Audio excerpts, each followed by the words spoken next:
আমি মেসির সবচেয়ে বড় হেটার। 2016 সাল থেকে মেসি ভক্তদেরকে শুধুমাত্র একটি প্রশ্নই করেছি, মেসির ইন্টারন্যাশনাল ট্রফি কোথায়? মেসি ডান পায়ে জোর পায় না, Messi club legend, Messi Barcelona ছাড়া কিছুই না। এইসব কথা বলে অন্যরা যখন মেসিকে ট্রল করত, তখন আমি মনে মনে সবচাইতে বেশি খুশি হতাম, যেটা খুবই স্বাভাবিক।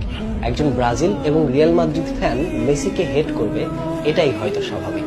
কিন্তু সময়ের সাথে সাথে কেন হেট করছি, কি কারণে হেট করছি, তার কারণ খুঁজতে গিয়ে কিছুই পেলাম না। বারবার জিততে চাওয়ার আকাঙ্ক্ষা, ধৈর্য আর হার না মানার মানসিকতার যে উদাহরণ মেসি নিজের কাছে নিজেই বারবার প্রমাণ করেছেন, তা জানতে পারার পরে মেসিকে হেট করার ইচ্ছাটাই আমার হেরে গেল। 2014 সালে বিশ্বকাপ ফাইনাল হারার পর মেসির নিজের দেশের মানুষই মেসিকে সহ্য করতে পারছিল না। পরপর 2015 এবং 2016 কোপা আমেরিকা হারার পর মেসি নিজেই হয়তো নিজেকে সহ্য করতে পারেন, আর তাই তো অবসর নিয়েছিলেন।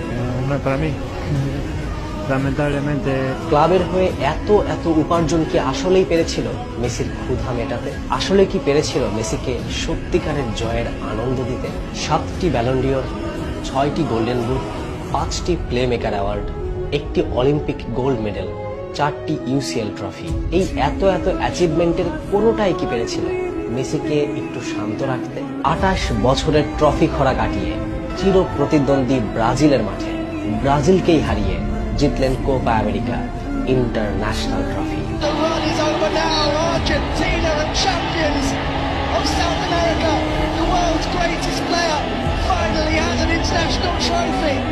ইউরোপের চ্যাম্পিয়ন ইটালিকে হারিয়ে জিতলেন